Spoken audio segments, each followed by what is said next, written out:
Muito obrigada, Sr. Presidente, senhoras e senhores deputados. A taxa de abandono escolar na região autónoma da Madeira é 23,2%, a segunda mais alta do país.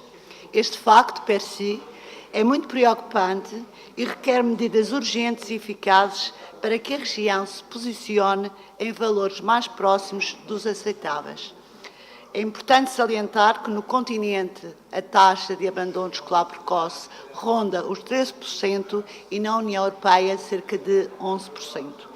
Adicionalmente, as posições das escolas públicas nos rankings de 2016, quer no ensino básico, quer no ensino secundário, não são nada favoráveis e revelam que há muito a fazer pelo ensino na região. Temos o dever e a responsabilidade de fazer melhor pelos nossos alunos. O abandono escolar precoce está intimamente ligado ao insucesso escolar, ao baixo nível de qualificação da população e à escolarização dos pais. Cerca de 31% da população madeirense não tem qualquer nível de escolaridade completo, sendo a segunda região do país com a percentagem mais elevada. Sabemos que estes fatores têm consequências sociais, económicas e de empregabilidade graves. Todas as medidas que visem o abandono escolar precoce são bem-vindas e devem ser implementadas com sucesso. Acontece que as equipas multidisciplinares já estão previstas no Estatuto do Aluno, o Decreto Legislativo Regional número 21/2013-M, no seu artigo 36º, em que diz o seguinte: as escolas podem, se necessário, constituir uma equipa multidisciplinar destinada a acompanhar em permanência os alunos que revelam maiores dificuldades de aprendizagem, risco de abandono escolar e comportamentos de risco. Estas equipas incluem professores de várias áreas, psicólogos e assistentes sociais que intervêm no acompanhamento dos alunos em risco, estabelecendo planos individualizados de intervenção e acompanhamento que envolvem os domínios afetivo, cognitivo e familiar. As metodologias adotadas visam incrementar as modalidades de orientação individualizadas dos alunos, fomentando a prática de atitudes comportamentais positivas e o desenvolvimento de relações interpessoais, bem como a sensibilização e aproximação das famílias. A informação de que dispomos é de que a região tem 20 escolas onde estão a funcionar estas equipas multidisciplinares e que têm para o efeito regulamentos próprios. Sabemos que as escolas funcionam como um amortecedor da sociedade e que os problemas das famílias vão refletir-se na escola e no desempenho dos alunos. O nível de iliteracia na região é ainda considerável e isso tem muitas vezes reflexos na motivação dos filhos para frequentarem a escola. É igualmente importante desenvolver programas direcionados para as famílias, destacando a importância de os alunos irem à escola, porque isso será importante para o seu futuro. O Grupo Parlamentar do CDS entende ser importante conhecer como funcionam as equipas que já estão constituídas nas escolas, com regulamentos adequados e próprios, conforme preconiza a lei, e se as mesmas estão a funcionar em pleno, com o número de psicólogos e assistentes sociais adequados para que possam ter um desempenho eficaz. É igualmente importante conhecer os motivos da não implementação destas equipas multidisciplinares em 4 escolas da região, se é por falta de meios humanos e físicos ou se as escolas decidiram que não havia necessidade de formarem essas equipas multidisciplinares.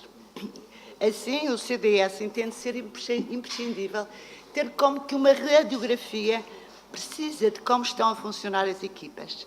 Nas escolas, conhecer o seu desempenho, saber os pontos fortes e os pontos fracos e as justificações para que nas 4 escolas da região estas equipas não tenham sido ainda implementadas.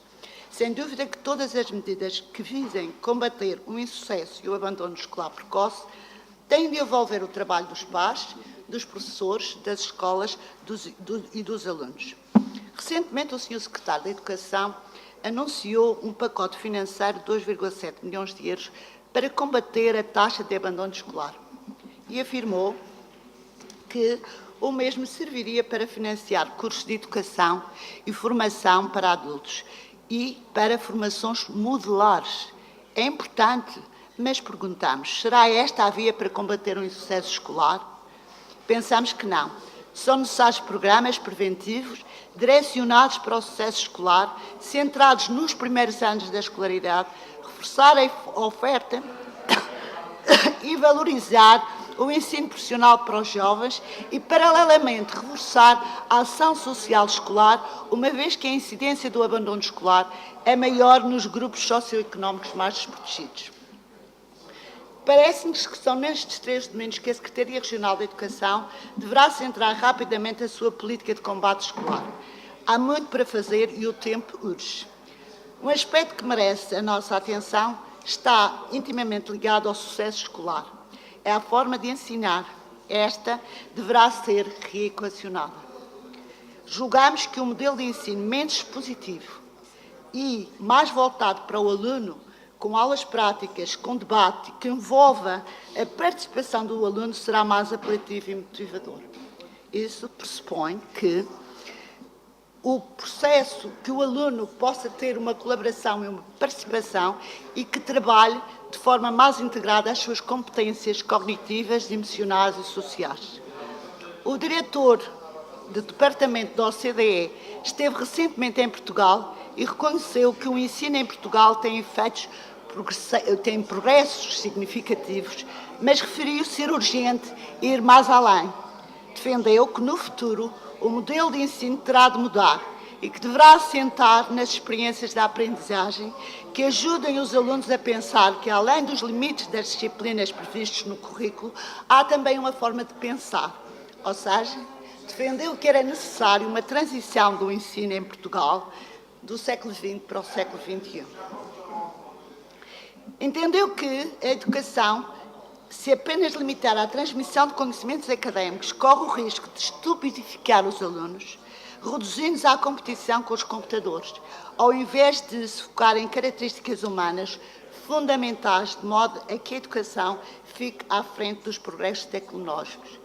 Este é um enorme desafio que se irá colocar. Não será fácil mudar num curto espaço de tempo, mas irá necessariamente acontecer, sobretudo se pensarmos quantos anos tem o nosso modelo de ensino. 40, 50 anos. É verdade que têm ocorrido algumas modificações e adequações, mas não têm sido suficientes. Será ainda adequado ao mundo de hoje um modelo de ensino que ainda é predicado?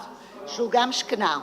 Estas são questões que teremos de refletir e desafiar a Secretaria Regional a ir mais longe e a ser mais audaz, pois a educação está regionalizada e há que tirar partido dessa mesma circunstância. Muito obrigada. Muito obrigado, Sra. Deputada. Responder, tem a palavra. Muito obrigada, Sr. Presidente. Sr. Deputado Gil Canha, essa questão coloca em algumas escolas haver excesso de professores em determinadas áreas de conhecimento é uma realidade. Todos nós sabemos que é verdade, não vale a pena dizer ao contrário.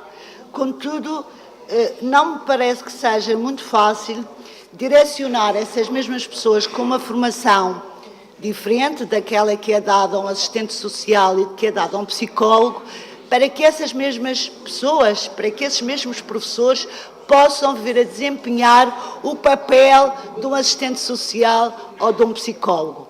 Não digo que seja impossível, mas, na verdade, isso requer uma formação que é uma formação que o próprio tem que estar disponível para recebê-la, por um lado. Por outro lado, não foi a sua formação inicial, não foi nesse sentido. Por exemplo, um professor que é de matemática ou que é de ciências terá alguma dificuldade para, concluo já, Sr. Presidente, terá alguma dificuldade para vir no futuro exercer funções na área da psicologia ou na área da assistência social. Muito obrigada.